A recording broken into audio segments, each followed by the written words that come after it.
দুর্গাপুর কোথায় যেন? কাছে কাছে, আচ্ছা কাছে। 24 তারিখ আল্লাহ যদি বাঁচিয়ে রাখেন, সঠিক সময় ইনশাল্লাহ দেখা হবে। আল্লাহ যদি তৌফিক দেন আপনার, ইনশাল্লাহ আল্লাহ পাকের কালামের রব্বানি থেকে, কোরআনে কারীম থেকে, মাগরিবের পর থেকে এই পর্যন্ত বিভিন্ন আলেম ওলামা জবান থেকে আপনারা গুরুত্বপূর্ণ কথা শুনেছেন। তবে একটি কথা মনে রাখতে হবে, প্রকৃতপক্ষে কোরআন দিয়ে যারা কথা বলে তারা সত্য কথা বলে। মান ক্বালা বিহি সাদাকা। কোরআন দিয়ে যারা কথা বলে তারা সত্য কথা বলে। ওমান হাকামা বিহি আদালা। আর যারা কোরআন দিয়ে বিচার ফাইসালা করে তাদেরই কেবলমাত্র বিচার সঠিক থাকে। ঠিক। যেই কথার মধ্যে কোরআন হাদিস থাকে না সেই কথা কখনো সঠিক হতে পারে না। যেই বিচারের মধ্যে কোরআনের আইন অনুযায়ী বিচার হয় না সে বিচার কখনো সঠিক হতে পারে না। এই জন্য আল্লাহ পাকের দরবারে ফরিয়াদ জানাই যে কোরআন দিয়ে কথা বলতে পারি, কোরআন দিয়ে আপনাদেরকে উপদেশমূলক কিছু কথা আমার জন্য উপকার আছে, আপনাদের জন্য উপকার আছে, এরকম কথা বলার তৌফিক আল্লাহ পাক তার গোলামকে দান করুন বলে আবারও বলি আল্লাহুম্মা আমিন। আমার সমাজ সম্মানিত ভাইরা, আপনাদের অনেকের হয়তো ধৈর্যচ্যুতি ঘটে গেছে। ময়দান এর অবস্থা দেখে আপনারা বুঝতে পারছেন। এই অবস্থাতে আমি কোন দিক থেকে কথা শুরু করবো নিজে বুঝতে পারি না। তবে আপনাদের সামনে একটা আয়াত আমি তেলাওয়াত করেছি, ডাইরেক্ট আমরা সেই আয়াতের উপরে আলোচনা করার চেষ্টা করবো ইনশাআল্লাহ। পড়ুন আমার সাথে। আউযু বিল্লাহি মিনাশ শাইতানির রাজীম।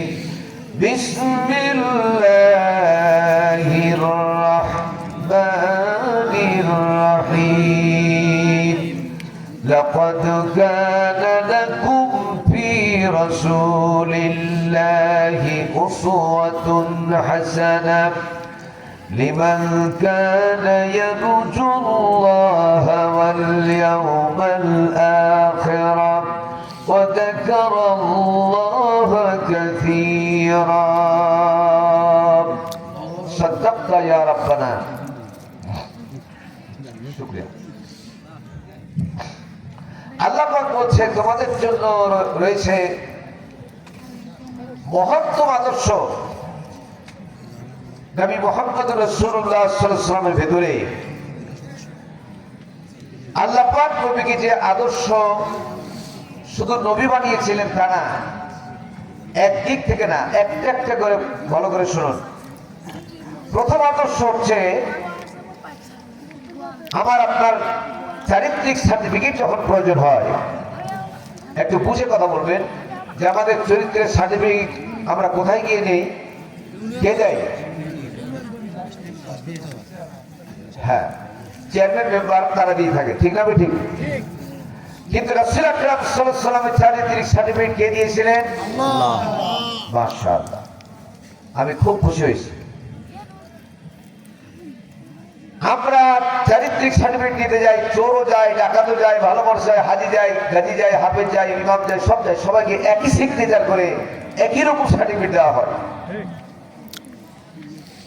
কারণ ইমামেরও ভোট দরকার, চোরেরও ভোট দরকার, ডাকাতেরও ভোট দরকার, সবারই ভোটের প্রয়োজন। এই জন্য সবাইকে একই রকম করে পাইকারি হারে সার্টিফিকেট দেওয়া হয়। এ কথা ঠিক কিনা? ঠিক।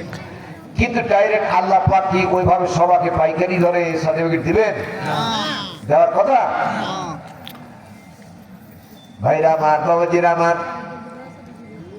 এই পৃথিবীর ভিতরে যারা বিবাহিত মানুষ পুরুষ আছেন, বিবাহিতা পুরুষ যারা আছে এখানে আছে, তাদের ব্যাপারে আল্লাহ পাক কোরআনে বললেন হুন্না লিবাসুল লাকুম ওয়া আনতুম লিবাসুল লাহুন। একজন স্বামী হচ্ছে স্ত্রীর পোশাক, স্ত্রী হচ্ছে স্বামীর পোশাক। পোশাকের সাথে স্ত্রীর সম্পর্ক কি? আল্লাহর জমিনে এমনই কতগুলি ভালো মনের স্ত্রী আছে, এত ভালো মনের স্ত্রী আছে, এই পোশাকে যেমন আমার সম্মান বৃদ্ধি করেছে, এই পোশাকটা যদি ছেঁড়া ফাটা দুর্গন্ধ পেশাব পায়খানা লেগে থাকতো, আপনারা কি আমাকে এই চেয়ারে বসতে দিতে? সমাজে ওকে সুস্থ মানুষকে বলতো না, বলতো পাগল, ঠিক কিনা? একজন স্ত্রী, সব পরিবারের স্ত্রী কিন্তু সুখে নাই, কিন্তু তার চলাফেরা, তার ওঠা বসা, তার চারিত্রিক এগুলি বৈশিষ্ট্য দেখে মানুষ, প্রতিবেশীরা একটু বুঝতে পারে না যে এই মেয়েটা এত কষ্টে আছে। তার কারণ কখনো তার স্বামীর এই দুর্বলতার কথা, এই স্বামী ঠিকমতো খাবার জোগাড় দিতে পারছে না, এই মান সম্মানের কথাগুলি স্বামীকে বাঁচাবার জন্য কাউকে বলে না। এরকম পরেজগার স্বামী ভক্ত স্ত্রী আছে নাই? কথা বলেন, আছে নাই? এটাও যেমন আছে, আবার এরকম স্ত্রী আছে গোটা পরিবারের ভিতরে 99 জন শান্ত মেজাজের, কিন্তু একটা কুলাঙ্গার পরিবারে একটা মেয়ে এসে গেছে, গোটা সংসারকে তছনছ করে ধ্বংস করে দিয়েছে একটা মাত্র মেয়েতে। এরকম পরিবার আছে না? এরকম আছে। আমার ভাইরা, স্ত্রীকে স্বামী, স্ত্রীকে পোশাকের সাথে তুলনা করার কারণ হলো এটা রাসূল আকরাম সাল্লাল্লাহু আলাইহি ওয়াসাল্লামের চরিত্রের সার্টিফিকেট সম্পর্কে বলতেছিলাম। আল্লাহ তো সার্টিফিকেট দিয়েছেনই, কিন্তু দুনিয়াতে রাসূলের চরিত্র কেমন ছিল এটা জানার জন্য কিছু সংখ্যক ব্যক্তিরা হযরত আনাস রাদিয়াল্লাহু তাআলা আনহুর কাছে যদি যেতেন, হযরত আনাস রাদিয়াল্লাহু তাআলা আনহু 10 বছর খেদমত করেছেন রাসূলের। 10টি বছর একটা মানুষের সঙ্গে রাত দিন যদি থাকে, তার সম্পর্কে জানা যাবে কি যাবে না? একটু কথা বলেন না, যাবে কি যাবে না? কিন্তু তার কাছে গেলেন না, হযরত আবু বকরের কাছে গেলেন না, ওমরের কাছে গেলেন না, আলী রিদওয়ানুল্লাহ আলাইহিম আজমাইন তাদের কাছে কারোর কাছে গেলেন না, আম্মা আয়েশা সিদ্দিকা রাদিয়াল্লাহু তাআলা আনহার কাছে গেলেন এবং যাওয়ার পরে বললেন, আম্মা আয়েশা, রাসূলের চরিত্র সম্পর্কে আপনি সার্টিফিকেট দেন। সঙ্গে সঙ্গে সঙ্গে সঙ্গে মা আয়েশা সিদ্দিকা রাদিয়াল্লাহু তাআলা আনহা বললেন, উনজুরিল কোরআন, তোমরা কি কখনো কোরআন দেখেছো? কিসের কথা বললেন? একটু সহযোগিতা করবেন না আমাকে? কিসের কথা বললেন? ডাইরেক্ট বললেন, তোমরা কি কোরআন দেখেছো? আগত ব্যক্তিরা বললেন, হ্যাঁ আমরা কোরআন দেখেছি। আম্মা আয়েশা আবার বললেন, ইকরাউল কোরআন, তোমরা কি কোরআন কখনো পড়েছো? তারা বলে, হ্যাঁ আমরা কোরআন পড়েছি, কোরআন চোখেও দেখেছি, কোরআন পড়েছি। আম্মা আয়েশা জবাবটা দিলেন কিভাবে? তোমরা যদি কোরআন পড়ে থাকো, কোরআন যদি দেখে থাকো, রাসূলের চরিত্র সম্পর্কে আমার কাছে কেন জানতে আসলে? আজকে থেকে পরিষ্কার জেনে নাও যে কোরআন তোমরা দেখেছো, এই কোরআন হাঁটতে পারে না, চলতে পারে না, কথা বলতে পারে না। তোমরা যদি চলমান কোরআন দেখতে যাও, হাঁটা কোরআন দেখতে যাও, কথা বলা কোরআন দেখতে যাও, বিশ্বনবী মুহাম্মদ রাসূলুল্লাহ সাল্লাল্লাহু আলাইহি ওয়াসাল্লামের তাকিয়ে রাখবে, এটা হলো জীবন্ত কোরআন। আরেকটা বার জোরে বলবেন না সুবহানাল্লাহ? সাক্ষী দিলেন কে? আল্লাহ। স্ত্রী, স্ত্রী, এর স্ত্রীর কথা বলা হচ্ছে। একটা স্বামীর জন্য সবচেয়ে উপযুক্ত সাক্ষী হচ্ছে তার স্ত্রী। এই লোকটা কেমন, আমি কেমন, মাওলানা আব্দুল বাসির কেমন, এটা আমার সবচেয়ে পৃথিবীর ভিতরে দৃঢ়, সবচেয়ে নিষ্কলঙ্ক সাক্ষী হচ্ছে স্ত্রী। ঠিক না? ঠিক। আল্লাহ এই কথা বলেছেন। ভাইরা আমার, বাবাজিরা আমার, এতক্ষণ বললাম কোরআন দিয়া, এবার হাদিস শরীফের মধ্যে এসেছে, মুসলিম শরীফের হাদিসের মধ্যে, কোন স্বামী যদি ইন্তেকাল করে আর তার স্ত্রী যদি বলেন, আমার স্বামী একজন পরেজগার লোক ছিলেন, ভালো মানুষ ছিলেন, আমার স্বামীর বিরুদ্ধে আমার কোনো কমপ্লেন নাই, আমার কোনো অভিযোগ নাই, আল্লাহ রাসূল বলেছেন স্ত্রীর সুপারিশটা স্বামীর জন্য জান্নাতে যাওয়া অনেকটা যথেষ্ট হয়ে যাবে। যেটা বলুন সুবহানাল্লাহ। তাহলে রাসূল আকরাম সাল্লাল্লাহু আলাইহি ওয়াসাল্লাম তিনটা জিনিস ভালোবাসতেন। এক, নামাজ। এক নাম্বার কি? নামাজ। দুই, সুগন্ধি। তিন, স্ত্রী। এই তিনটা জিনিস বুখারী বর্ণনা এসেছে।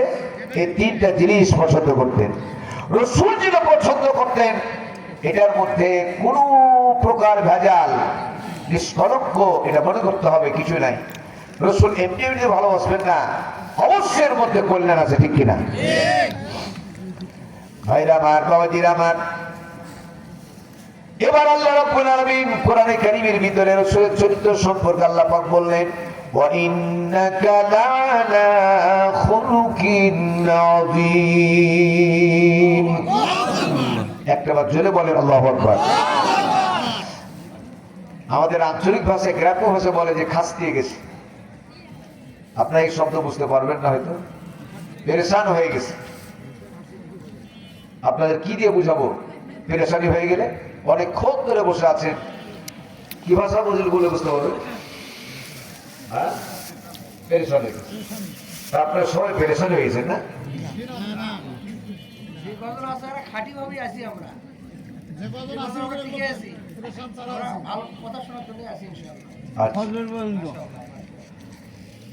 খুব ভালো লাগলো কথাটা, আলহামদুলিল্লাহ। আরবিতে আমিক শব্দের অর্থ হচ্ছে চওড়া, অরিজ শব্দের অর্থ হচ্ছে লম্বা। আরিজটাও মাপা যাবে, আমিকটাও মাপা যাবে, কিন্তু রাসূলের চরিত্র সম্পর্কে আল্লাহ পাক আরিজ ব্যবহার করলেন না, আমিক ব্যবহার করলেন না। কি করলেন? আজিম।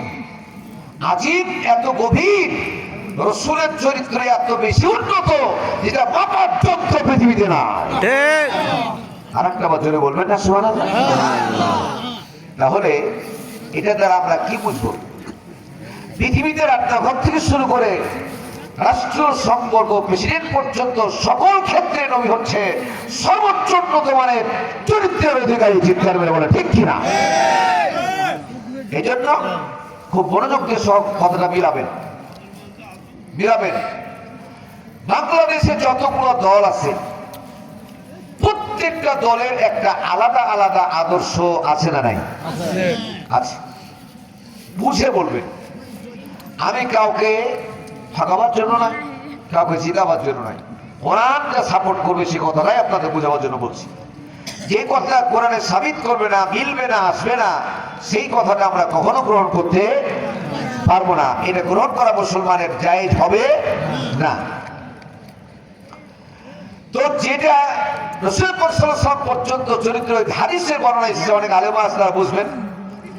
হাদিসের রিওয়ায়াতটা যদি রাসূল পর্যন্ত চলে যায়, বর্ণনা রাসূল পর্যন্ত চলে যায়, সে হলো সহিহ হাদিস। ঠিক না বেটি? কিছু হাদিস সাহাবী পর্যন্ত গেছে, কিছুটা হাদিস তাবেঈ পর্যন্ত গেছে। তাহলে রাসূল পর্যন্ত যে হাদিসটা চলে গেছে সনদ এবং মতন, এটা সবচেয়ে খাঁটি নির্ভরযোগ্য হাদিস। ঠিক না বেটি? ঠিক। যে আদর্শটা রাসূলের সাথে মিলবে যে নেতার, ওই নেতৃত্বটাই হচ্ছে বাংলার জমিনের সবচেয়ে সঠিক নেতৃত্ব। যেই নেতৃত্ব রাসূল পর্যন্ত পৌঁছবে না, যেই নেতৃত্ব শুধু দুনিয়া দুনিয়া দুনিয়াকে মাঝালের, দুনিয়া তোমাহারি হ্যায়, এই ড্রিঙ্ক আর বেবেরি, খাও দাও ভর্তি করো, দুনিয়াটা মস্ত বড়, এরকম নেতৃত্ব পর্যন্ত গিয়ে থেকে যাবে। একজন পরে যার লোক পর্যন্ত পৌঁছবে না, এই নেতৃত্ব বাংলার জমিনে কখনো স্থায়ী হতে পারে না।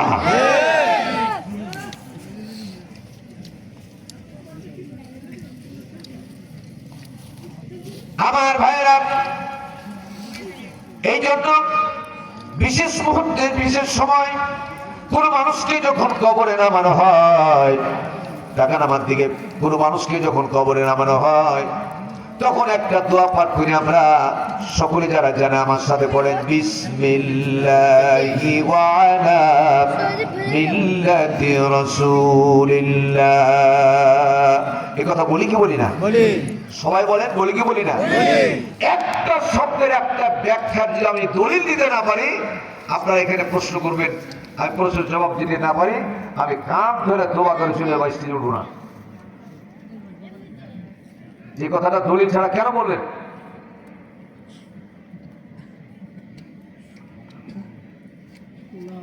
এই এখতিয়ার আপনাকে দিলাম আমি। এই জায়গা তামসা করার জায়গা নয়। যথেষ্ট তামসা করেছেন। কিয়ামতের ময়দানে এই কোরআন মাহফিলের জন্য আপনাদেরকে জবাবদিহি করতে হবে। ঠিক।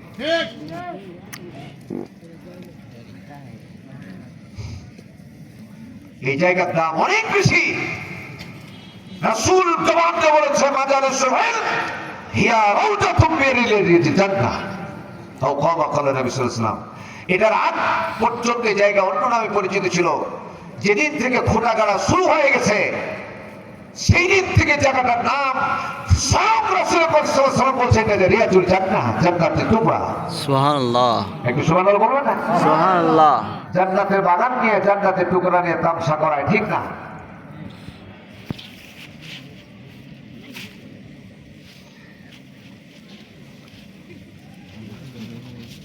রাসূল আকরাম সাল্লাল্লাহু আলাইহি ওয়াসাল্লামের নাম নিয়ে কবরে নামা হয়। বিসমিল্লাহি ওয়া আলা মিল্লাতি রাসূলিল্লাহ, আল্লাহর নামে রাসূলের দলভুক্ত করে গেলাম। কার নামে? আল্লাহ। জোরে বলুন না, কার নামে? কার দলভুক্ত করলেন? রাসূলের দলভুক্ত করলেন।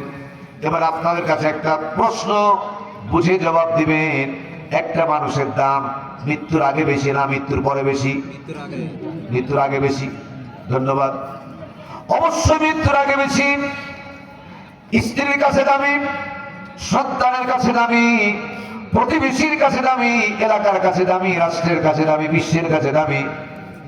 কিন্তু যখন ইন্তেকাল করলো, মরে গেল, হঠাৎ করে 10 দিন, 15 দিন, 20 দিন, 1 মাস, 2 মাস বা দীর্ঘদিন পরে যখন বাড়িতে আসলো, স্বাভাবিক আসলো না, ওই লোকটাকে পাটি দিয়ে বাঁধানো আছে। এবার বলুন তো ওটা কি? মাশাআল্লাহ। এই তো আমার মনে যে দুঃখটা ছিল, ক্ষোভটা, এটা আমি সব বুঝে ফেলে দিলাম, ভুলে গেলাম। এই সুন্দর বুঝতে পারছেন এবং জব দিচ্ছেন, ওনার কথাটা মিলে গেল। লাশ এই এলাকায় যদি আপনার একটা প্রিয় মানুষ মারা যায়, এনার নাম কি? আব্দুল ওয়াহিদ। ওয়াহিদ না, আব্দুল ওয়াহিদ। আব্দুল ওয়াহিদ ভাই, আল্লাহ তার হায়াত দারাজ করুন। বলি আমি জবাবটা খুলে বলেন আমি। একদিন মারা যাবেন, মারা যাবেন না? মারা যাবেন। ইনার যিনি যখন মারা গেছেন তখন কিন্তু তার খবরে নামানো হয়নি। ওয়াহিদ ভাইয়ের বাড়ি, আব্দুল ওয়াহিদ ভাই যারা যাবে একজনও বলবে না আব্দুল ওয়াহিদ ভাই কোথায়, বলবে লাশটা কোথায়। ঠিক না বেঠিক?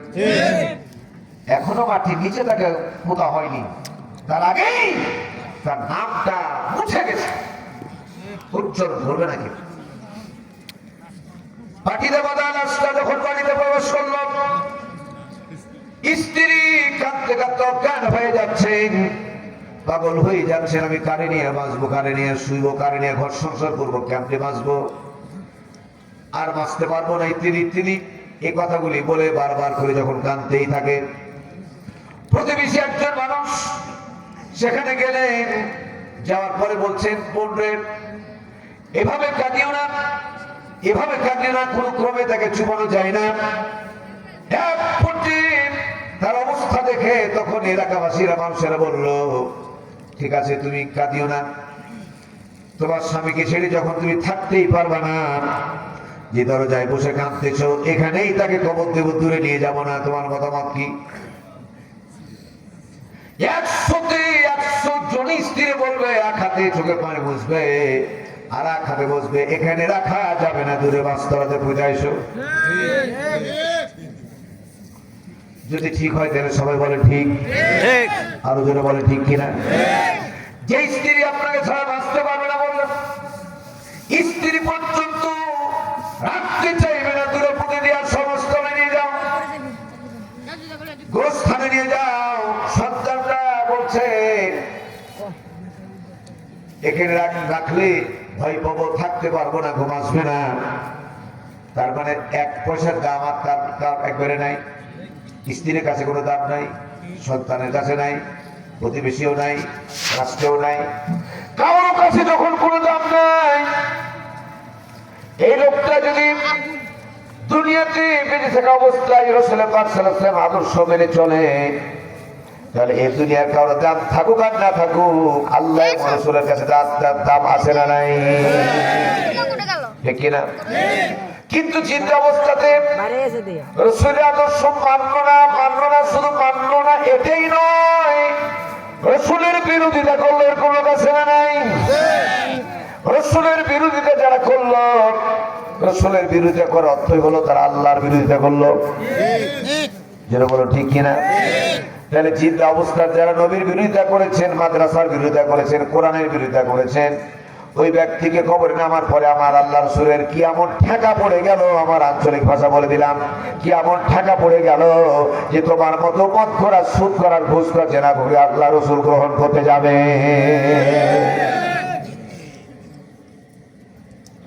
যদি গ্রহণ করার উপযুক্ততা না থাকে তাহলে রাসূল নিজে বলবে, রাসূল নিজেই দেখা দিবে না, দেখা করবে না। যদিও 3টা প্রশ্ন কথা বলি আমরা, কিন্তু কোন কোন বর্ণনা আছে 4টা প্রশ্ন কবরে করা হবে। রাসূলকে ডাইরেক্ট দেখানো হবে, দেখার পরে বলবে মঞ্জুর মান কালা হাযা রাজুল, এই ব্যাহত ব্যক্তিটা কে? যে ব্যক্তি রাসূলের আদর্শ নিয়ে জীবন যাপন করেছেন, যে ব্যক্তি রাসূলের সম্মানিত করেছেন, সুন্নতের আমল করেছেন, সুন্নতের রাসূল যারা পালন করেছেন, এই ব্যক্তিরা দেখার সাথে সাথে বলবে হাযা নবিয়ুনা মুহাম্মদুর রাসূলুল্লাহ সাল্লাল্লাহু আলাইহি চিৎকার করে বলেন সাল্লাল্লাহু আলাইহি ওয়াসাল্লাম। ওয়াসাল্লাম। হতভাগ্যা, কমল পড়া, তার রাসূলকে দেখার পরেও তারা বলবে হাইহাত আলা আদরি, হাইহাত আলা আদরি, আফসোস এই লোকটা যে কে এটা চিনতে পারি না। আহা আমার ভাইয়েরা, রাসূলকে যদি চিনতে হয়, কবরে যাওয়ার পরে নতুন করে আপনি চিনতে পারবেন এমন কোন আমল রাস্তা থাকবে না। এই জন্য আল্লাহ পাক রব্বুল আলামিন বলেছেন কুল ইন কুনতুম তুহিব্বুনাল্লাহ ফাত্তাবিউনি ইউহিব্বুকুমুল্লাহ ওয়া ইয়াগফির লাকুম যুনুবাকুম ওয়াল্লাহু গফুরুর রহিম। হে রাসূল, আপনি বলে দিন, হে রাসূল, পৃথিবীর সমগ্র মানুষের কাছে আপনি এলান করে দিন, ঘোষণা করে দিন, যদি কেউ আল্লাহকে পেতে চায়, আল্লাহর মহব্বত পেতে চায়, আল্লাহর ভালোবাসা যদি পেতে চায়, হে রাসূল আপনি জানাই দেন ফাত্তাবিউনি, সবাই আমি নবীর ইতাআত করো। আমি নবীর ইতাআত করলেই মাত্র আল্লাহর ভালোবাসা পাওয়া যাবে। কথা বলে ঠিক কিনা? আমি নবীর ইতাআত ছাড়া আল্লাহর ভালোবাসা পাওয়া যাবে না, আল্লাহকে পাওয়া যাবে না। তাহলে একমাত্র শুধুমাত্র রান্নাঘর থেকে শুরু করে রাষ্ট্র পর্যন্ত সকল ক্ষেত্রে আদর্শ মানতে হবে বিশ্ব নবী মুহাম্মদুর রাসূলুল্লাহ সাল্লাল্লাহু আলাইহি ওয়াসাল্লামের। জন্য বলুন ঠিক কিনা? আবার জন্য বলুন ঠিক কিনা? আমার ভাইরা, রাসূলের যতগুলি আদর্শ ছিল তার ভিতরে আল্লাহ পাক একটা জায়গায় যে বলেছেন আলাম ইয়াজিদুকা ইয়াতীমান ফাআওয়া। হে রাসূল, আপনাকে কি আমি এতিম অবস্থায় পাই নাই? খুব মন দিয়ে শুনেন কথাটা। হে রাসূল, আপনাকে কি এতিম অবস্থায় পাই নাই? এই কথা বলে কিন্তু আল্লাহ পাক ক্ষান্ত হয় নাই। ইয়াতীমান ফাআওয়া, আপনাকে এতিম করে রেখে দেই নাই। গোটা পৃথিবীর মধ্যে সবচেয়ে মর্যাদা আপনার সম্মান সবচেয়ে দামি সমুন্নত করে দিয়ে রেখেছি। যেন বলেন না সুবহানাল্লাহ। কত সম্মান দিয়েছি। কোরআন পড়লে যেমন সওয়াব হয়, গুনাহ মাফ হয়ে যায়, রাসূলের প্রতি দুরূদ পাঠ করলেও কিন্তু সওয়াব হয়, গুনাহ মাফ হয়ে যায়। একবার জোরে বলবেন না সুবহানাল্লাহ। আমার ভাইরা, এই জন্য রাসূল পাক সাল্লাল্লাহু আলাইহি ওয়াসাল্লামকে ইতাআত করার কথা, অনুসরণ করার কথা বারবার ঘোষণা এসেছে। ভাইরা আমার, বাবাজিরা আমার, কারণ রাসূলের এতিমের কথা কেন বললেন, এতিম সম্পর্কে একটু বলা দরকার। আমার ভাইরা, ঈদের দিন, ঈদ হলো দুইটা ঈদ, একটা হলো ঈদুল ফিতর, ঈদুল আযহা, একটা কোরবানির ঈদ আর একটা হলো রমজান মাসে রোজার ঈদ। ঠিক না ঠিক? আর একটা কথা জোরে বলে ঠিক না ঠিক? প্রচলিত দুইটা ঈদের কথা আছে। আর একটা আছে ঈদে মিলাদুন নবী সাল্লাল্লাহু আলাইহি ওয়াসাল্লাম, যেটাকে প্রসিদ্ধ ভাষায় বলা হয় সিরাতুন নবী মুহাম্মদ সাল্লাল্লাহু আলাইহি ওয়াসাল্লাম। ভুল বুঝবেন না। ঈদে মিলাদুন নবী, এটি যদি পালন না করেন কবর থেকে শুরু করে কিয়ামত পর্যন্ত কোনো জায়গায় প্রশ্ন করা হবে না, কিন্তু সিরাতুন নবী যদি পালন না করেন আপনি এক ধাপ তুলতে পারবেন না। সিরাত মানে রাস্তা, সিরাত মানে রাস্তা। আর রাস্তা রাসূলের যাওয়ার রাস্তা। সুবহানাল্লাহ বলেন, একটা বার জোরে বলেন না সুবহানাল্লাহ। আমার ভাইয়েরা লক্ষ্য করুন, এই ঈদের দিন রাসূল আকরাম সাল্লাল্লাহু আলাইহি ওয়াসাল্লাম তাফসীর ফি জিলালিল কোরআন আল্লামা শহীদ সাইদ কুতুব রাহমাতুল্লাহ আলাইহি লিখেছেন। আর সিরাতের গ্রন্থ, একটা গ্রন্থের নাম বলছি, সবচেয়ে আপডেট কিতাব সিরাতের 18টা কিতাব আমি পড়েছি, এত মজবুত কিতাব আর আমার চোখে পড়েনি। যে কিতাবের নাম হলো সিরাত ইবনে হিশাম। একবার নামটা বলেন তো, সিরাত ইবনে হিশাম। জাযাকুমুল্লাহ। সিরাত ইবনে হিশাম গ্রন্থের মধ্যে এসেছে 42 জন সাহাবীকে সাথে করে নিয়ে রাসূল ঈদের ময়দানে যাচ্ছেন। কয়জন সাহাবী? 42। অল্পক্ষণের পরে ঈদের ময়দানে রাসূল প্রবেশ করবেন। সিরাত ইবনে হিশাম থেকে বলছি, আবার পুনরায় আবৃত্তি করলাম গ্রন্থের নামটা। ভাইরা আমার, সম্ভবত 32-33 পৃষ্ঠা থেকে শুরু এই আলোচনাটা। হঠাৎ করে রাসূল এক থেকে দাঁড়িয়ে গেলেন, আব্দুল্লাহ ইবনে যায়েদকে ডাকলেন, যায়েদ রে, দ্রুত শোনো, তোমাদের কেউ কানে, তোমাদের কর্ণ কুহুরে কানের ভিতরে এসেছে কিনা জানি না, তবে একটা প্রশ্ন করি, আজকে কিসের দিন? সবাই তো স্তম্ভিত হয়ে গেল, অসম্ভব হয়ে গেল। ইয়া রাসূলুল্লাহ, ঈদের নামাজ পড়তে যাচ্ছে না, জিজ্ঞেস করছে কিসের দিন, কেমন হলো? রাসূল আবার রিপ্লাই করলেন, ঈদ মানে কি? তারা সবাই বলে ঈদ মানে খুশি। আমরা সবাই বলি ঈদ মানে খুশি, ঈদ মানে খুশি, ঈদ মানে খুশি। এতে কোনো সন্দেহ নাই। আল্লাহ নবী বললেন, ঈদ মানে যদি খুশি হয়, আমার কানের ভিতরে কর্ণ কুহুরে কোন দিক থেকে কান্নার আওয়াজ আমি শুনতে পাই, এটা কি তোমাদের কানে এসেছে না আসে নাই? আব্দুল্লাহ ইবনে যায়েদ রাদিয়াল্লাহু তাআলা এরকম করে কান খাড়া করলেন, শুনতে পাই, একবার শুনতে পাই না।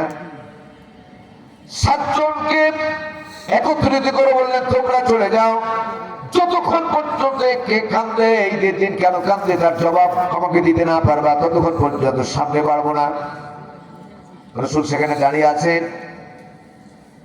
15 থেকে 20 মিনিটের ভিতরে তারা রাসূলকে ইশারা করলেন, ইয়া রাসূলুল্লাহ, সাদ্দাক্তা ইয়া রাসূলুল্লাহ, আপনি সত্যই শুনেছেন, সত্যই শুনেছেন, আমরা চোখে দেখলাম, কান্না শুনেছেন।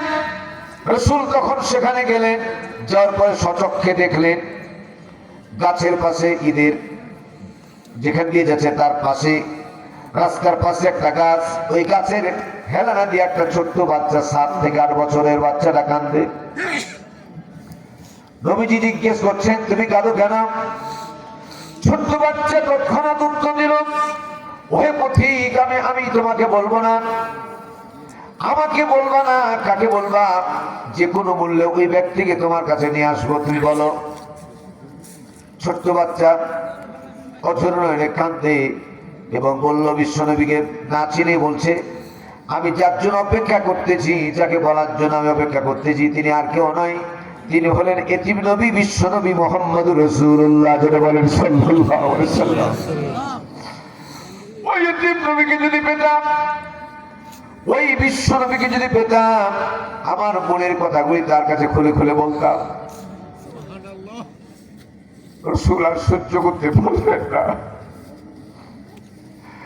রাসূল তাকে বুকে চাপড়ে ধরলেন আর বললেন, বাবারে, তুমি যাকে খোঁজার জন্য অপেক্ষা করতেছো, কাঁদতেছো, আমি হলাম সেই এতিম নবী মুহাম্মদুর রাসূলুল্লাহ।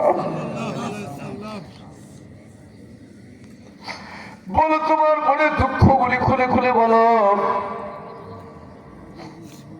রাসূলুল্লাহ, প্রথমত আপনি আমাকে মাফ করে দেন, আপনাকে চিনতে পারিনি।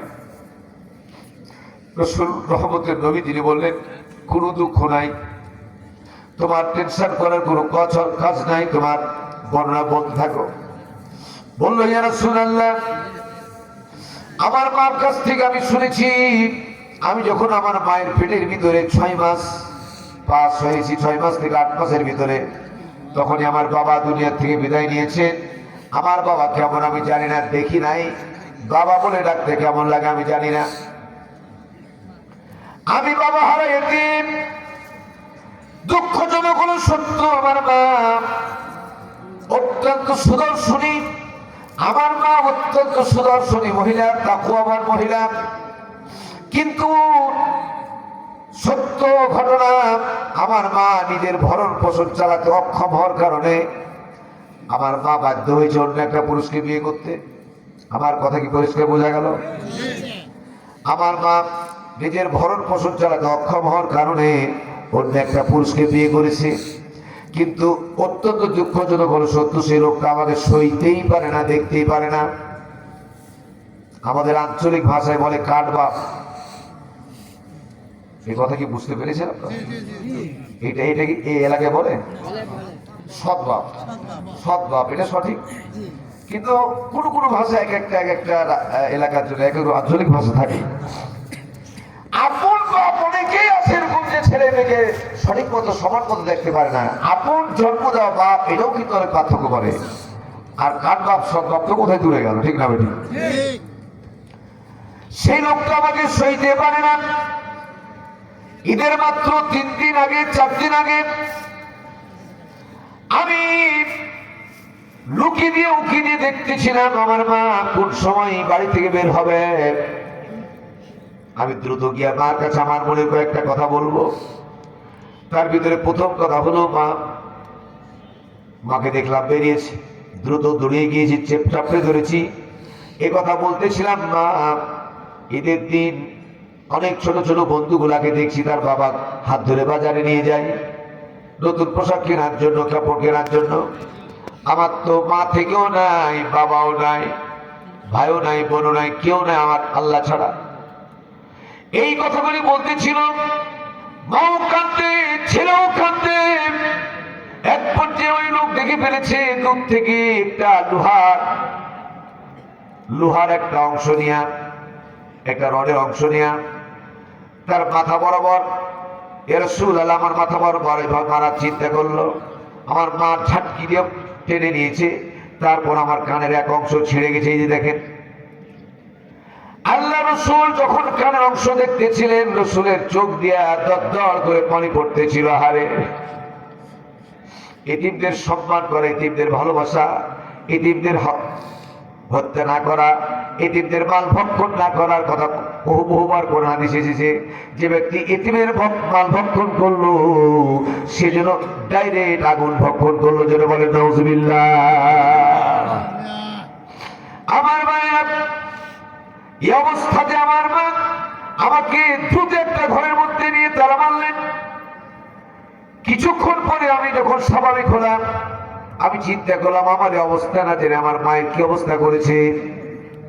মাকে খুঁজতে খুঁজতে অন্য একটা ঘরের মধ্যে পেলাম, মা অজ্ঞান হয়ে পড়ে আছে। দীর্ঘক্ষণ পরে আমার মায়ের মুখে একটু আমি পানি দিলাম। আল্লাহ তাআলা মায়ের জ্ঞান ফিরিয়ে দিয়েছেন। মাকে দাঁড় করালাম, উঠাতে পারলাম। মা দাঁড়িয়ে বলছে, কলিজার টুকরা সন্তান রে, যতদিন বেঁচে থাকবি আর খবরদার আমার কাছে আসবি না। আমি একটাই কথা বললাম, মা আসবো না ভালো কথা, কিন্তু যাবো কোথায় তোমার জবাবটা দিয়ে একটু বলে দাও। কোন দিকে যাব, কি আছে আমার, কে আমাকে বুঝবে, কোথায় গেলে আমি শান্তি পাবো। আমার মা রসুলকে বলতেছে, বাচ্চাটা আমার মা বললেন তোমার দুঃখ কেউ বুঝবে না, এতিমের দুঃখ এতিম ছাড়া বুঝবে না। তোমার দুঃখ বোঝার জন্য এই পৃথিবীর জমিনে এমন একটা মানুষ আছেন যিনি এতিম নবী, বিশ্ব নবী মুহাম্মদ রাসূলুল্লাহ, যিনি বলুন সাল্লাল্লাহু আলাইহি সাল্লাম। আপনার কথা আমার মা বলে দিয়েছেন, তাই আপনার কাছে দেখা করার জন্য আমি এসেছি। রসুল যতক্ষণ পর্যন্ত কথাগুলি শুনতেছিলেন, বছর নয়নে ঝরঝর করে দাঁড়িয়ে ভিজে ভিজে পানিগুলি পড়তেছে আল্লাহর জমিনে।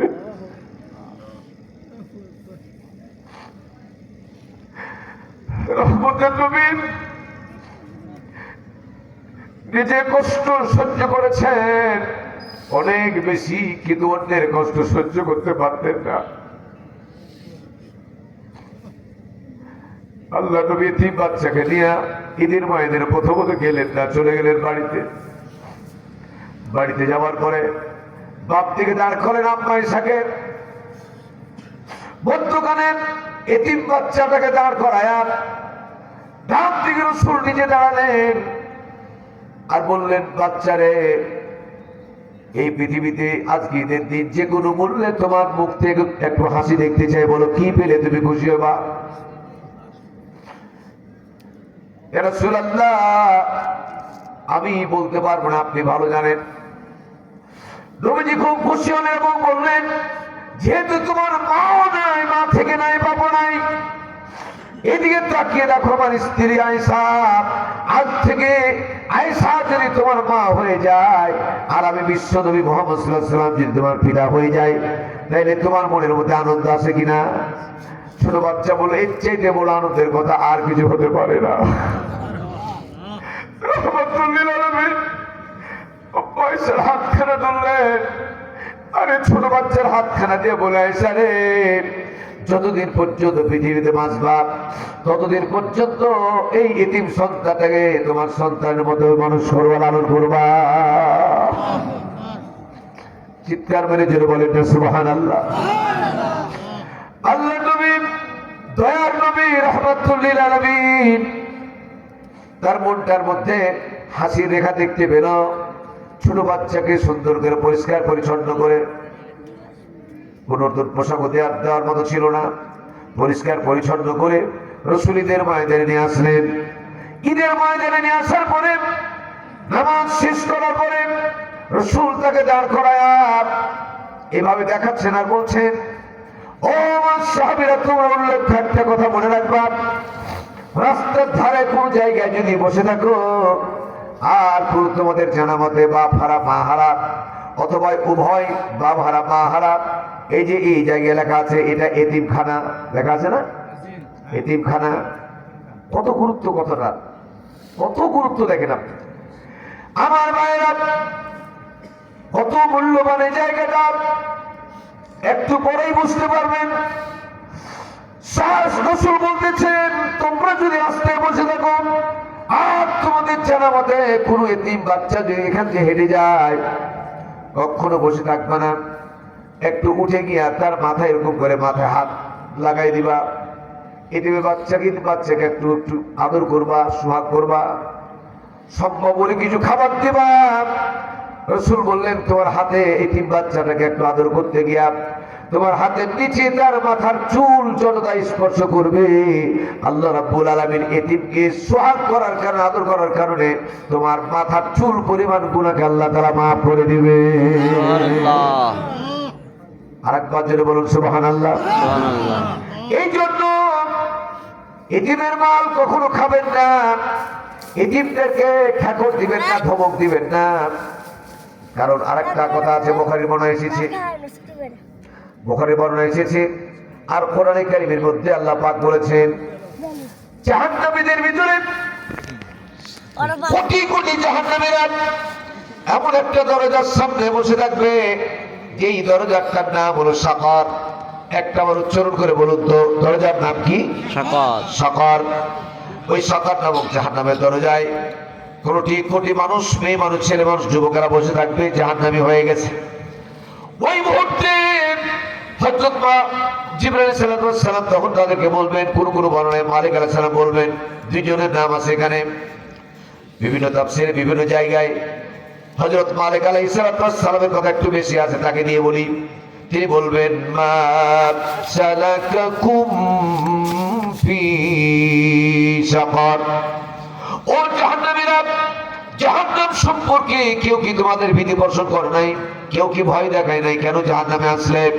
ওই জাহান্নামীরা তখন তারা বলবে, ক্বালু লাম নাকু মিনাল মুসাল্লিনা ওয়া লাম নাকু নুতঈমুল মিসকিন। ও জাহান্নামীরা, জাহান্নাম সম্পর্কে তোমাদেরকে দুনিয়াতে কেউ কি ভয় দেখায় নাই? জাহান্নাম কঠিন কঠিন কঠিন আযাবের জায়গা, কঠিন কষ্টের জায়গা। আপনারা ইন্টারনেটের মাধ্যমে বড় বড় পাহাড়, পাহাড়ের পর বড় পাথরের পাহাড় প্রচন্ড তাপে বলে বলে আঠালো পানির মতো লাভা হয়ে এরকম পড়ে না? এটা কি দেখছেন না? টেলিভিশনে কখন দেখছেন না? লাভা লাভা লাভা শব্দ কি বুঝেন না আপনারা? মাশাআল্লাহ। অগ্নিগিরি, এই যে জাযাকুমুল্লাহ, শব্দটা খুব সহজ করে দিলেন। ওই জাযাকুমুল্লাহ, হাইয়াকুমুল্লাহ, বারাকাল্লাহ। অগ্নিগিরি, অগ্নিগিরি এটা কিন্তু অ্যাপ্রোপ্রিয়েট শব্দ। এই অগ্নিগিরি এটা যখন পাহাড় গলে গলে স্ফুলিঙ্গ অগ্নিগিরি যখন পড়ে, এইরকম আগুন দুনিয়া জাহান্নামের সবচেয়ে নরমাল আগুন না, সবচেয়ে জাহান্নামের আগুনের যে ধোঁয়াটা, এটা কোনো কোনো মানে 70 বছর, কোনো কোনো মানে 70,000 বছর এটাকে পানি দিয়ে আল্লাহ পাক চাপা দিয়ে রেখেছিলেন। 70 বছরে হোক, 70 বছর পানি দিয়া চাপা রাখার পরে আল্লাহ পাক দুনিয়ায় পাঠিয়েছে যে আমার বান্দারা, দুর্বল বান্দারা এর তাপ প্রদাহ সহ্য করতে পারবে না, এই জন্য এত নরমাল করে দুনিয়াতে পাঠিয়েছে। তারপর আপনি বলুন তো, আপনি বুকে হাতটা বলুন তো, চেহারা গেলে নরমাল আগুন আপনি 1 মিনিট হাত দিয়ে থাকতে পারবেন? এটা কি সম্ভব হবে? তো এটি যদি সম্ভব না হয়, তাহলে অরিজিনালি আগুনটার অবস্থা কি হবে? এটা বলার মতো ভাষা আমার নাই। এই জন্য সকাল বিকাল রাসূল শিক্ষা দিয়েছেন, সকাল বিকাল কোনো বান্দা যদি 7 বার, কোনো বর্ণনায় 5 বার এই দোয়াটা পড়তে থাকি, আমার সাথে একবার বলুন, আল্লাহুম্মা আজিরনি মিনান নার। আবার বলেন, আল্লাহুম্মা আজিরনি মিনান নার। এটা বলবেন 7 বার। কয়বার বলবেন? 7 বার। আর একটা বলবেন, ওয়া আদখিলনাল জান্নাতা, বলেন, ওয়া আদখিলনাল জান্নাতা মা'আল আবরার। এটা বলবেন 8 বার। কোন ব্যক্তি যদি দৈনন্দিন 7 বার করে কমপক্ষে সকাল বিকাল আল্লাহুম্মা আজিরনি মিনান নার এই দোয়াটা পাঠ করতে পারে, হে রাসূল আপনি বলে দিন, কোন আযাব তাকে স্পর্শ করতে পারে, কিন্তু জাহান্নামের আগুন 1 সেকেন্ডের জন্য তাকে স্পর্শ করবে না। আমার ভাঙ্গা ময়দানে অন্তত এই আমলটা আপনারা করবেন, বলবেন তো সবাই ইনশাআল্লাহ? একটা আমল হলো এই ময়দানে আপনারা করবেন, আল্লাহুম্মা আজিরনি মিনান নার। এই কথাটা সকাল আর বিকাল, ফজর আর ইশায় আল্লাহ বলা তৌফিক দান করুন, বলেন আমিন। জবান করে বলেন আমিন। আমি বলতেছিলাম, মা সালাকাকুম ফি সাকার, ও জাহান্নামীরা, জাহান্নাম সম্পর্কে কেউ কি তোমাদের ভীতি প্রদর্শন করে নাই, ভয় দেখায় নাই, কেন জাহান্নামে আসলে? তখন জাহান্নামীরা কি বলবে? ক্বালু লাম নাকু মিনাল মুসাল্লিনা ওয়া লাম নাকু নুতইমুল মিসকিন। ক্বালু, তারা বলবে, লাম নাকু মিনাল মুসাল্লিন, আমাদের দুনিয়াতে উল্লেখযোগ্য 3টা দোষ ছিল আমাদের ভিতরে, 3টা অপরাধ করেছি, যার কারণে এই জাহান্নামে আসতে হয়েছে। কয়টা অপরাধ? সবাই বলেন না, কয়টা অপরাধ? 1 নম্বর হচ্ছে ক্বালু, তারা বলবে, লাম নাকু মিনাল মুসাল্লিন, আল্লাহ জমিনে আমরা মুসল্লি ছিলাম না, নামাজি ছিলাম না। কি ছিলাম না বলবে? নামাজি ছিলাম না। ওয়া লাম নাকু নুতইমুল মিসকিন। আর 2 নম্বর হচ্ছে আল্লাহ পাক আমাদের এবিলিটি দিয়েছিলেন, আল্লাহ পাক আমাদের সম্পদ দিয়েছিলেন, আল্লাহ পাক আমাদের টাকা পয়সা দিয়েছিলেন, কিন্তু আমরা মিসকিনকে, এতিম মিসকিনকে আমরা খাবার দিই নাই। দেখছেন কথাটা কত গুরুত্বপূর্ণ এখানে আছে? এ কথাটা কেন বললাম?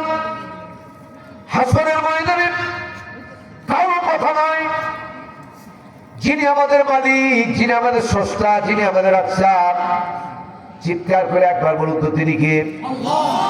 জোরে করে বলুন আল্লাহ। আবার বলুন আল্লাহ। আবার বলুন আল্লাহ। সুবহানাল্লাহ। এই নামের মধ্যে যে কত মধু, যারা এই নাম জপেন তারা ছাড়া কেউ জানে না। আপনার মনে যে দুঃখ, ব্যথা, বেদনা, যন্ত্রণা কাউকে বলতে পারছেন না, নির্জন এলাকায় রাতে হোক দিনে হোক ফাঁকা ময়দানে গিয়ে হোক এভাবে বলবেন ইয়া আল্লাহ।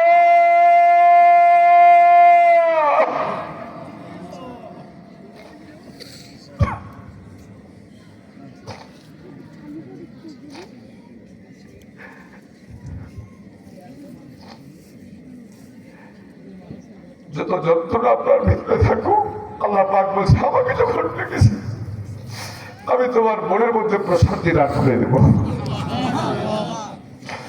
ইয়া আল্লাহ ইয়া রহমান ইয়া রহিম ইয়া হাইয়্যু ইয়া কাইয়্যুম বিরহমাতিকা আস্তাগীথ ইয়া হাইয়্যু ইয়া কাইয়্যুম বিরহমাতিকা আস্তাগীথ ইয়া হাইয়্যু ইয়া কাইয়্যুম ইয়া আল্লাহ ইয়া রহমান ইয়া হাইয়্যু ইয়া কাইয়্যুম বিরহমাতিকা আস্তাগীথ। সুবহানাল্লাহ। জান্নাত যাওয়ার জন্য কিন্তু অসংখ্য খুব বেশি আমল লাগবে না। জান্নাত যাওয়ার জন্য আজকে রাত্রিটা যারা বাছাই করে করে বললেন, তিনি বাছাই করে করে আল্লাহ যাকে পছন্দ করেছেন, এই রাত্রিটা জান্নাত যাওয়ার জন্য যথেষ্ট হয়ে যেতে পারে। হাদিসে রাসূলের মধ্যে আসছে, 3 শ্রেণীর মানুষের ভাগ্য আল্লাহ খালি করে ফেরত দেন না, তার মধ্যে এক শ্রেণী হচ্ছে দাওয়াতুল মুসাফির। মুসাফির যখন হাত করে, আমি কিন্তু এলেমের দিক দিয়ে খুব কাঁচা, এলেমের দিক দিয়ে আপনাদের চেয়ে অনেক আমি কাঁচা নিচে, আমলের দিক দিয়ে আরো নিচে, কিন্তু একটা জায়গায় আল্লাহ পাক বলেছে রসুলকে দেখে, রসুল বলুন এতিমরা সরি মুসাফির মুসাফির অবস্থায় যারা হাত তুলবে, এই হাতকে আমি আল্লাহ তাআলা কখনো ফেরত দেয় না। সকাল 11টায় আমি বাড়ি থেকে বেরিয়েছি, এখন রাস্তাতে বহু জায়গায় কাজ চলছে, এক জায়গায় আধা ঘন্টা দাঁড়িয়েছি, এক জায়গায় 10 মিনিট 15 মিনিট, নামাজ বিভিন্ন জায়গায় পড়েছি, এত সময় লেগে যাচ্ছে। এত দূর এসেছি, আমি মুসাফির, আপনাদেরকে আমার মতো আমার কিছুই নাই। মুসাফির হালতে আপনাদেরকে চোখের পানি নাজরানা পেশ করে আল্লাহর কাছে একটু দোয়া করতে পারবো ইনশাআল্লাহ। আল্লাহ তুমি আজকের ময়দানকে, আজকের চোখের পানি নাজরানা তুমি কবুল করে জাহান্নাম আমাদের জন্য হারাম করে দিও। আমার ভাইয়েরা, এতিমদের কত সম্মান, আপনারা খুব কষ্ট পাচ্ছেন। আর অল্প কিছুক্ষণ বলি, এতিমের কত সম্মান, এতিমের কত মর্যাদা। তদানীন্তন সময়ে একজন মুহাদ্দিস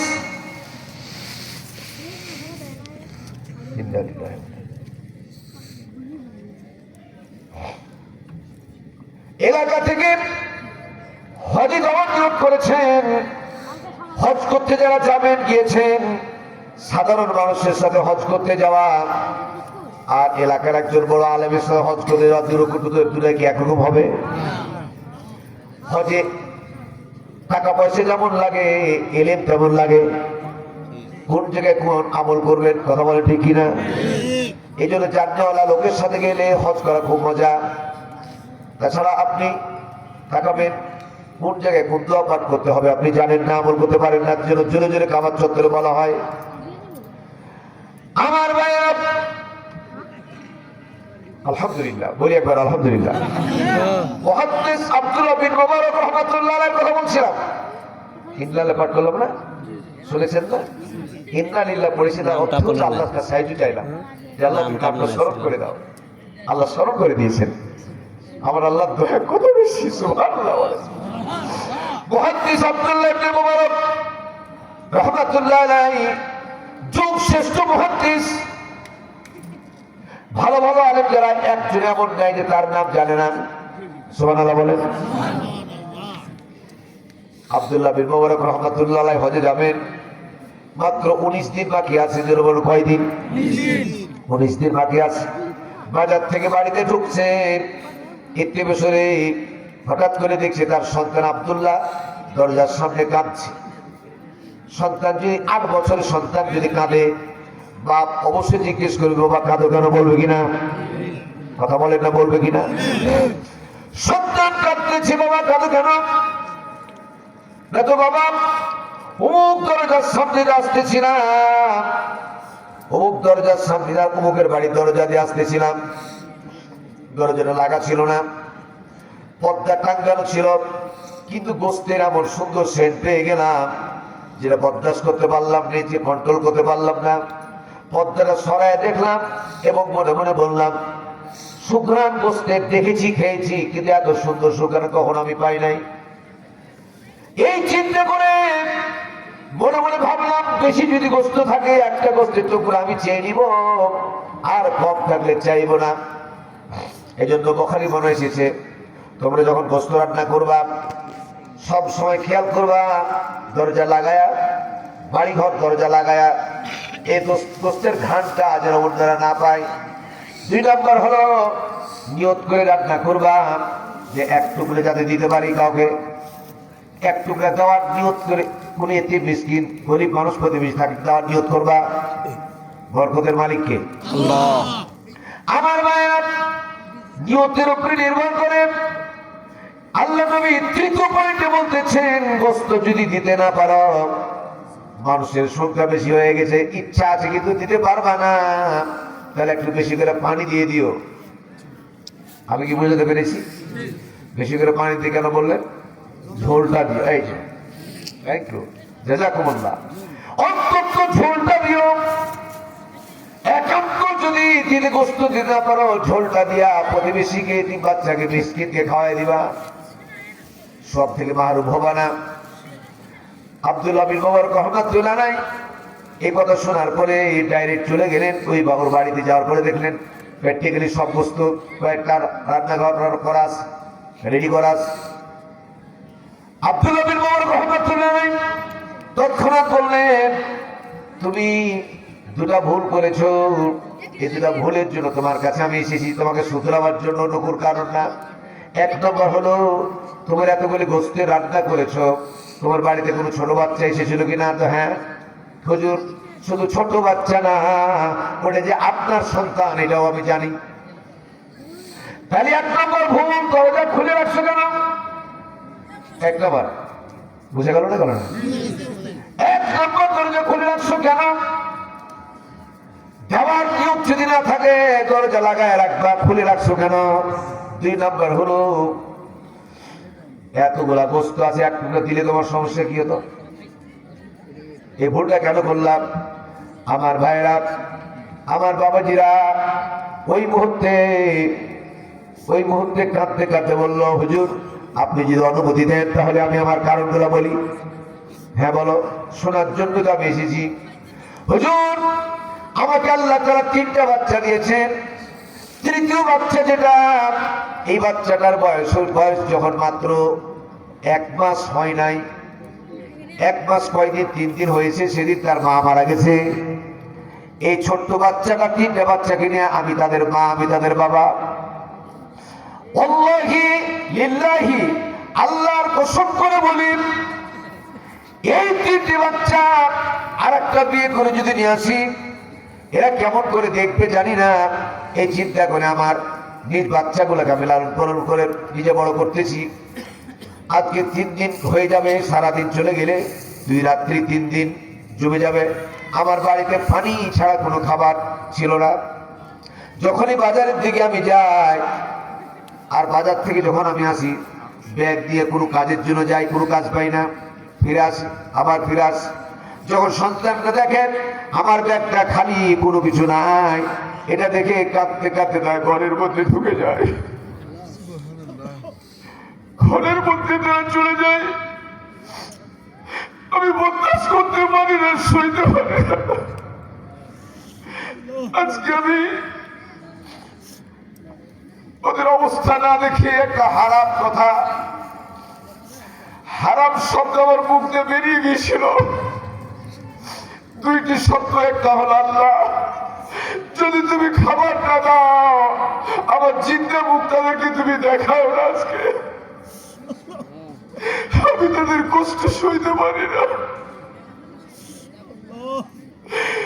এই কথা বলে আমি বাড়ি থেকে একটা ব্যাগ নিয়ে বেরোলাম। আমার সামনে 3 থেকে 4টা মানুষ, ওরা কি কথা বলে আর চায়। কথাটার মধ্যে আব্দুল ওয়াহিদ ভাইয়ের নাম দিয়ে বললাম, আব্দুল ওয়াহেদের 4টা বড় বড় গরু ছিল, একটা গরু মারা গেছে, বড় গরু। কিন্তু ওই গরুটা মরার পরে অমুক জঙ্গলে ফেলে দিয়েছে। হুজুর, এই শব্দটা আমি শুনে ফেললাম। গরু মারা গরু তো ভালো, রসুলের বর্ণনা এসেছে যদি বন্যার পানিতে তোমরা ভেসে যাও, 3 দিন 5 দিন 7 দিন যদি না খেয়ে থাকো, মরা গরু তো ভালো, শুকুর কুকুর যদি মরা পাওয়া যায় আর তোমাদের জীবন রক্ষার্থে যদি তোমার রুচিতে হয়, মরা শুকুর মরা কুকুরের গোশত পর্যন্ত খেতে পারবা। আমি কি বোঝাতে পেরেছি? হুজুর, কুকুর আর শুকুরের গোশত তো নয়, এটা তো গরুর কথা শুনলাম আমি। তখন ওই বাজার থেকে তখন আমি কয়েকটা ব্যাগ কিনলাম, কয়েকটা ব্যাগ নিয়ে ঠিকানা অনুযায়ী ওই জঙ্গলে চলে গেলাম। দেখলাম ঠিকই সেখানে গরু মরে আছে। আমি দেখে আসলাম একটু মাগরিবের সময়, রাত্রি হলে দেখতে পারবো না, এই জন্য বাজার থেকে আবার গোশত কাটার জন্য একটা চাকুর ব্যবস্থা করে নিয়ে গেলাম। ভালো ভালো জায়গার গোশতগুলি আমি 2 ব্যাগ ভর্তি করে কেটে বাড়িতে নিয়ে যাওয়ার আগে মসজিদে উঠে 2 রাকাত নামাজ পড়ে বললাম, একটু দুর্গন্ধ হয়ে গেছে। আল্লাহ, আমার কলিজার টুকরা সন্তানদেরকে আমি খাবার দেব, এই মরা গরুর গোশত আল্লাহ তুমি দুনিয়ার সাধারণ সুঘ্রাণ নয়, তোমার কাছে আমার দাবি তুমি জান্নাতের সুঘ্রাণ এই গোশতের মধ্যে দান করে দাও। আমার সন্তানরা যাতে তৃপ্তি ভরে এর গোশত যাতে খেতে পারে। হুজুর, এই গোশত নিয়ে এসে রান্না করি, সুক্রান্ত আপনি পাচ্ছেন। সঙ্গে সঙ্গে কথাগুলি শুনে আব্দুল্লাহ বিন মুবারক রহমাতুল্লাহ আলাইহি তিনি চোখের পানি ছেড়ে দিয়ে কাঁদতেছিলেন। শুধু আপনারা কাঁদছেন তা না, হুজুরও কাঁদছিলেন, আব্দুল্লাহ বিন মুবারক রহমাতুল্লাহ আলাইহি কাঁদতেছিলেন, ঝরঝর করে কাঁদতেছিল। শুধু তা না, দেখেন আপনার ঘটনা কি ঘটছে। তিনি বললেন, আমার জানা মতে জাকাতের খাবার সবাই হকদার না, সবাই খেতে পারবে না। হুজুর, আপনার সন্তান জাকাতের টাকা খেতে পারবেন না, এটা তো মরা গরু গোশত। আমি জেনে শুনে এই মরা গরু গোশত আমি কেমন করে দেবো, এই জন্য আমি দিতে পারিনি। এতে যদি কোনো গোশত থেকে হয়, অপরাধ হয়, আমাকে মাফ করুন। হুজুর তৎক্ষণাৎ বাড়িতে গেলেন, সবুজ কাপড়ে বাঁধা এই প্যাকেটটাকে আর একটা ব্যাগের মধ্যে ভরে নিয়ে, বাজার ব্যাগে ভরে নিয়ে তার বাড়িতে ঢুকলেন। ঢুকার পরে 3 খাদ্যে টাকাগুলি বাঁধানো আছে, আর বলে দিলেন, আল্লাহ রাস্তায় কিয়ামতের ময়দানে আমার বিরুদ্ধে মামলা দায়ের করিও না। আজকে থেকে 19 দিন পরে আমার হজে যাওয়ার কথা ছিল, এই হজে আমি আর যাবো না। এই হজের টাকাটা আমি তোমাকে দিয়ে দিলাম, এই টাকা দিয়ে এই করবা, এই টাকা দিয়ে কিছু মালামাল কিনবা, দোকান করবা, ব্যবসা করবা, আল্লাহর কাছে দোয়া করবা, আল্লাহ যেন বরকত দিয়ে দেয়।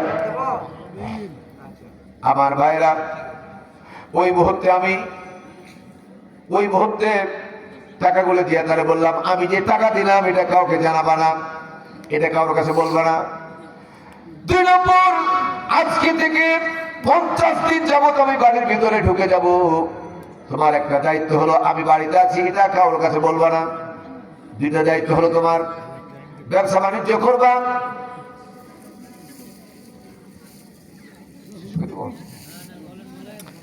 হুজুর ঘটনাটা শেষ করেন।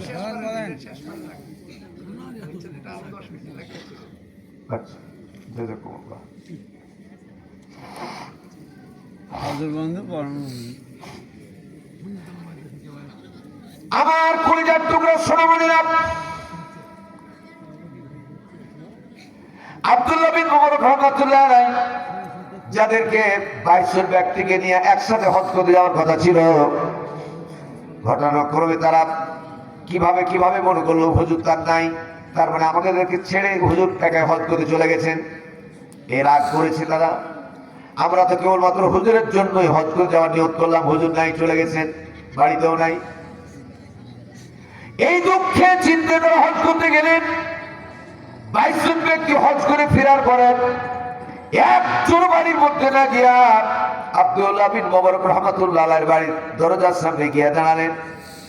আব্দুল্লাহ দরজা খুললেন। দরজার পাশে দাঁড়া কে? না তো মক্কা মদিনা থেকে হজ করে এসেছি, আল্লাহ রাসূল তোমার আব্বাকে আমাদের সালাম জানাও, আমরা তোমার আব্বার সাথে দেখা না করে বাড়িতে যাব না। দ্রুত আব্দুল্লাহ গিয়া বাবার কাছে বলল, বাবা এইরকম কথা শুনছি, হজ করে যারা আমাদের বাড়িতে এসেছে, দরজা খোলার জন্য বলে, আমরা খুলবো কিনা? তিনি বলেন, খুলে দাও। এই পর্যন্ত কেউ প্রবেশ করতে পারে নাই, কিন্তু ওই কাবার মেহমানরা এসছে। এই কাবার মেহমানরা আমাকে ভুল বুঝেছে, এই চিন্তা করে তাদেরকে ভিতরে নিলেন। নেওয়ার পরে পরে ওরা প্রথমত বক্তব্য দেওয়ার অনুমতি নিলেন। হুজুর আপনি কেমনে কাজটা করতে পারলেন জানলাম না, কি কাজ করলাম আমার আগে শোনাও। প্রথমত 4 জন ব্যক্তি দাঁড়ালেন। দাঁড়ার পরে কাবা চত্বরে একটা অংশের নাম আছে রুকনে ইয়ামিনী। রুকনে ইয়ামিনী, হাজরা আসওয়াদ, যেখান থেকে হাজরা আসওয়াদের দিকে তাকায় আল্লাহু আকবার, বিসমিল্লাহ, আল্লাহু আকবার, ওয়ালিল্লাহিল হামদ, এই কথা বলে যারা হজ তাওয়াফ শুরু করে দেয়, এই তাওয়াফের জায়গাতে আমরা নিজের চোখে দেখলাম 4 জন, বলতেছে প্রথম 4 জন এই জায়গাতে দেখলাম। দেখার পরে পরে সেই জায়গায় দেখতে পেলাম আপনি আমাদের সাথে, আমাদের একটা মানুষ অল্পক্ষণ পরে বা একটা মানুষ 2টা মানুষ পরে আপনি দাঁড়িয়ে আছেন। আর হাজরা আসওয়াদের দিকে যখন তাকালেন, ওখানে এক পাক যখন দিলেন, আবার এক ধাপ ভিতরে চলে গেলেন, আর একটা তপ করলেন, আর এক ধাপ ভিতরে চলে গেলেন। এরকম করে 6 নম্বর তপ যখন আপনি দিলেন, উনজুরিলাল আসওয়াদ, আর আপনি হাজরা আসওয়াদের দিকে তাকায়া মুচকি একটু হাসলেন। আপনার গায়ে জামানের উপর হাত দিয়ে বললাম, হুজুর আমাদেরকে ছেড়ে আপনি হজ করতে এসেছেন যা হোক, আমাদের মনে কিছু নাই, আমাদেরকে হাজরা আসওয়াদ সঙ্গে করে নিয়ে যাবেন। যেমন আপনার গায়ে ইশারা করেছি, সঙ্গে সঙ্গে ওখান থেকে আপনি উধাও হয়ে গেলেন। আমরা চোখে দেখতে পেলাম একটা আবাবিল পাখি উড়ে চলে গেল। সুবহানাল্লাহ, সুবহানাল্লাহ, একবার জোরে বলবেন না সুবহানাল্লাহ? আমার ভাইরা, কি অপরাধ করেছিলাম? আমাদেরকে ছেড়ে চলে গেলেন। ওখানে যাওয়ার পরে কাবার চত্বরে দেখা পেলাম, আল্লাহ মিলিয়ে দিল। তারপর আপনি চলে গেলেন, আমাদেরকে ছেড়ে কি অপরাধ করেছিলাম? একদি করতে করতে আমি বুঝতে পারছি, তো ছেড়ে দিছি, আমি ছেড়ে দিছি, এই তো আমার ভাইরা, ওই মুহূর্তে আপনি আমাকে ছেড়ে চলে যাচ্ছেন। কি অপরাধ করেছিলাম? আব্দুল্লাহ বিন মুবারক রহমাতুল্লাহ আলাইহি কান্দে এরকম করে 3-12 জন 12 জায়গার কথা বললেন। সবাই আপনাকে দেখেছি, জাবালে রহমত পাহাড়ের উপরে, সেখানে দেখেছি এত জায়গায়, গুরুত্বপূর্ণ জায়গা আপনাকে দোয়া করতে দেখেছি, কিন্তু আপনাকে ধরার ইচ্ছা করেছি, আপনি সঙ্গে সঙ্গে নাই হয়ে গেছে। কি অপরাধ করেছিলাম? আমার মায়েরা, হযরত আব্দুল্লাহ বিন মুবারক রাহমাতুল্লাহ আলাইহি তাদেরকে বলে দিলেন, আমি আর সইতে পারি না, বরদাস্ত করতে পারি না। আল্লাহ পাক যদি বাঁচিয়ে রাখেন, আগামীকালকে জোহরে নামাজ পড়ে আসবা, আর তোমাদের সমস্ত কথার জবাব দিব ইনশাআল্লাহ। সবাই বলেন ইনশাআল্লাহ। যার যার মতো সব গোলাগুলি করে মুসাফা করে চলে গেলেন। উভয় যখন ঘুমিয়ে পড়লেন, ওহী গায়রে মাতলু আল্লাহ নাজিল করলেন, জানিয়ে দিলেন, ও কাবার মেহমানেরা, সকালবেলা জোহরের পরে মুহাদ্দিস আব্দুল্লাহ বিন মুবারকের বাড়ি যাওয়ার কথা আছে তোমাদের। এদিকে মুহাদ্দিস হুজুর জানামাজ বিছিয়ে দিয়ে আল্লাহর কাছে এমন ভাবে কান্না শুরু করেছেন, আল্লাহ আমি হজ করতে চাই না। তারা 1-2 না 18 জন 22 জন সবাই সাক্ষী দিচ্ছে, আমাকে দেখেছি তারা। আমি কি জবাব দেব? আমি যে হজ করতে চাই না, কিন্তু নিখুঁত ভাবে তারা বলতেছে আমার পিঠে হাত দিয়ে, এই জায়গায় আর ফরমানে থাকতে মিথ্যা হতে পারে না। কি জবাব আমি দেব? আল্লাহ তুমি আমাকে সাহায্য করো। মাতা রাসূলুল্লাহ ওয়া কানা হাক্কান আলাইনা নাসরুল মুমিনিন। আল্লাহ পাক বলছে মুমিনদেরকে সাহায্য করো, আমি আল্লাহ যেন ওয়াজিব। যারা বলেন সুবহানাল্লাহ। উভয়ে যখন ঘুমিয়ে পড়েছেন, স্বপ্নের মাধ্যমে আব্দুল্লাহ বিন মুবারক সহ ওই 22 জন 23 জনকে একই স্বপ্ন আল্লাহ তাআলা দেখায় দিলেন।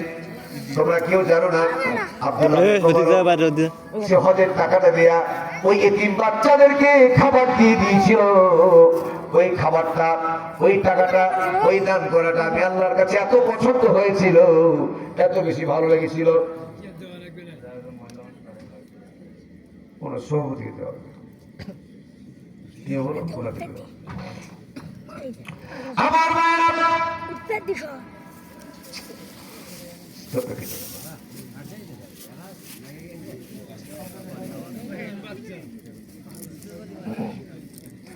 সকলকে স্বপ্নে দেখাচ্ছে, দেখো বললাম স্বপ্নে দেখাই দিলেন হাজিরা আমার কাবার মেহমানটা আব্দুল্লাহ বিন মুবারকের বাড়িতে আর গিয়ে যেতে চায় না, তাকে বিরক্ত করো না, তোমরা যেটা দেখেছো এটাও সত্য, আর আব্দুল্লাহ বিন মুবারক যেটা বলছেন বলবেন সেটাও সত্য। তার মানে হলো সে হজ করতে না এসে তার টাকাটা যখন মিসকিন এতিমকে যখন দান করে দিল, মিসকিনা এতিমকে যখন দান করে দিল, এই দানটা আমি আল্লাহর কাছে এত পছন্দ হলো, একজন ফেরেশতাকে আব্দুল্লাহ বিন মুবারক বানায়া তার হজ আমি পালন করাইয়া দিয়েছি। চিৎকার করে যেটা বলেন সুবহানাল্লাহ, আবার যেটা বলেন সুবহানাল্লাহ। আমার মায়া, এই বৃহৎ অত্যন্ত গুরুত্বপূর্ণ পয়েন্টটাকে আমি আপনাদের সামনে অ্যাডজাস্ট করার জন্য এতিমদের ব্যাপারে, এতিমদের সম্মান কত বেশি, অন্যকে দান করলে হতো, কিন্তু মা হারা এতিম সন্তানকে দান করলো।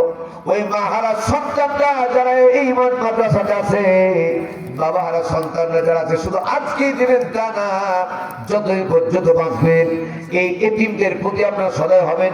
আল্লাহ তাআলা আপনাদের দান করার তৌফিক দান করুন, বলেন আমিন। জবান খুলে বলেন আমিন। আপনি তো শুনতে বসেন।